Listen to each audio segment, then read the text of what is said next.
Good morning students, welcome in online class. 10th class chapter 6 केंद्र सरकार, संसद के कार्य व शक्तियां। इसके पहले वाली क्लास में हमने संसद के सरकार का अर्थ और सरकार के अंग लोकसभा और राज्यसभा के बारे में पढ़ा था। आज हम पढ़ेंगे कि संसद की क्या कार्य है और उनकी क्या शक्तियां हैं। ठीक है, कि पहली शक्ति है विधायी शक्तियां, कि संसद का सबसे प्रमुख कार्य राष्ट्रीय हितों को दृष्टि में रखते हुए कानून का निर्माण करना है। कि क्या कार्य है कि राष्ट्रीय हित को ध्यान में रखते हुए हमें कानून का निर्माण करना है और संसद को संघीय सूची और समवर्ती सूची में उल्लेखित जो विषय हैं उनके अंतर्गत हमें कानून बनाना है। यद्यपि समवर्ती सूची के विषयों पर संघीय सूची राज्य मंडल दोनों के ही द्वारा कानूनों का निर्माण कर सकते हैं और संसद के द्वारा निर्मित कानून जो बनाए गए हैं वो भी पूर्ण रूप से मान्य होंगे। ठीक है, कि विधायी शक्ति क्या होगी? कानून बनाने की शक्ति। तो वो किसके पास में है? संसद के पास में है। और वो कौन से विषयों पे बनाएगी? समवर्ती सूची और संघीय सूची पर। फिर अगला टॉपिक है कि संविधान में संशोधन की शक्ति।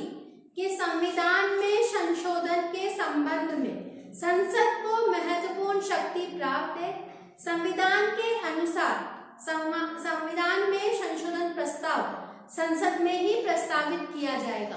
कि अगर हमें संशोधन की प्रस्ताव करना है तो वो संसद में ही पास होगा, किसी राज्य में नहीं, किसी राज्य की विधान मंडल में भी नहीं, वो सिर्फ और सिर्फ संसद में ही पास होगा। संसद के दोनों सदनों के द्वारा संविधान का संशोधन का कार्य और संविधान के अधिकांश भाग अकेले संसद के द्वारा ही या सामान्य बहुमत से पृथक दोनों सदनों के 2/3 बहुमत के परिवर्तन से ही किया जा सकेगा। संविधान की केवल कुछ ही व्यवस्थाएं ऐसी हैं जिनमें संशोधन के लिए भारतीय संघ के आदि राज्यों के विधान मंडलों की स्वीकृति भी अति आवश्यक है। कि राज्य के जो विधान मंडल हैं उनको भी अपनी सहमति देना उसमें अनिवार्य है। अब आता है वित्तीय शक्तियां।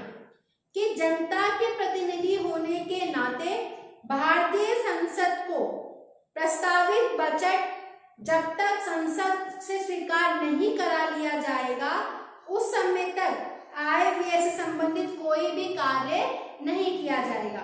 कि जब तक अगर उसको संसद में जो उसको पास नहीं किया जाएगा तो उस बिल के बिना कोई भी विधेयक को या आय व्यय से संबंधित कोई भी बात को उसमें प्रस्तुत नहीं किया जाएगा जब तक उसमें संसद की अनुमति नहीं होगी। फिर आता है प्रशासनिक शक्तियां। कि भारतीय संविधान के द्वारा संस्थात्मक व्यवस्था की स्थापना की गई है। अतः संविधान के अनुसार संघीय कार्यपालिका अर्थात मंत्रिमंडल जो संसद में लोकसभा है के प्रति उत्तरदायित्व होते हैं। मंत्रिमंडल केवल उसी समय तक अपने पद पर रहता है जब तक कि उसे लोकसभा का विश्वास प्राप्त है। जैसे ही अगर उसको अविश्वास प्रस्ताव पारित हो जाता है तो उसको वहां से हटा दिया जाता है। और संसद अनेक प्रकार की कार्यपालिकाओं की प्रणालियों पर भी नियंत्रण रख सकता है। ठीक है, अब अगला है निर्वाचन संबंधी शक्तियां। कि कौन कौन सी निर्वाचन संबंधी शक्तियां हैं? कि यहाँ पे अनुच्छेद 54 के द्वारा संसद को कुछ निर्वाचन संबंधी शक्तियां भी प्रदान की गई हैं। संसद के दोनों सदनों के निर्वाचित सदस्य राष्ट्रपति के निर्वाचन के लिए गठित निर्वाचक मंडल के अंग हैं और संसद के दोनों सदनों के निर्वाचित सभी उपराष्ट्रपति का निर्वाचन करते हैं। कि जो संसद के दोनों सदनों के निर्वाचित सदस्य होते हैं वो फिर आगे जाके उपराष्ट्रपति का चुनाव करते हैं। ठीक है, अब अगला टॉपिक है विविध शक्तियां। कि कौन कौन सी अन्य शक्तियां भी दी गई हैं? कि संसद के दोनों सदन संविधान के द्वारा निर्धारित विशेष प्रक्रिया के आधार पर राष्ट्रपति के विरुद्ध महाभियोग का प्रस्ताव पास कर उसे पदच्युत कर सकते हैं। कि उसके राष्ट्रपति के विरुद्ध में महाभियोग प्रस्ताव पारित करके उसे अपने पद से हटा भी सकते हैं। इस प्रकार ये दोनों सदन सर्वोच्च या उच्च न्यायालय के किसी भी न्यायाधीश को अक्षमता या दुराचरण के आधार पर भी पद से हटाने का प्रस्ताव पास कर सकते हैं।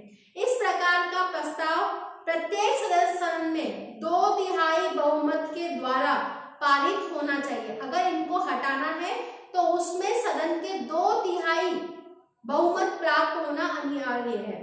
उपराष्ट्रपति को हटाने के लिए राज्यसभा द्वारा पारित प्रस्ताव लोकसभा के द्वारा अनुमोदित होना चाहिए। अगर उपराष्ट्रपति को हटाना है तो राज्यसभा जो प्रस्ताव है वो उसको लोकसभा के द्वारा भी मानित होना चाहिए। फिर दूसरी है राष्ट्रपति के द्वारा घोषित संकटकालीन घोषणा की प्रभाविता के लिए घोषणा के 1 महीने के अंदर संसद के दोनों सदनों से अनुमोदन भी आवश्यक है। राष्ट्रपति शासन एक बार में 6 माह के लिए लागू होता है। इसके बाद भी यदि इसे बढ़ाना है तो ये 6 माह तक और बढ़ाया जा सकता है कि राष्ट्रपति शासन को 6 माह तक लगाया जा सकता है, किंतु अगर आवश्यकता पड़ रही है कि और लगाने की तो 6 माह के बाद उसको वापस भी बढ़ाया जाता है। और संसद के दोनों सदनों की स्वीकृति के लिए भी ये आवश्यक होता है। ठीक है, आपको समझ में आ गया कि संसद की क्या कार्य है और क्या शक्तियां हैं। विधायी शक्तियां हैं, संविधान में संशोधन की शक्ति है, वित्तीय शक्ति है, प्रशासनिक शक्तियां हैं, निर्वाचन संबंधी शक्तियां हैं और विविध शक्तियां हैं। ठीक है, इसके अब अगली क्लास में हम पढ़ेंगे लोकसभा की शक्तियां तथा अधिकार और उसके कार्य। ठीक है, thank you, have a nice day.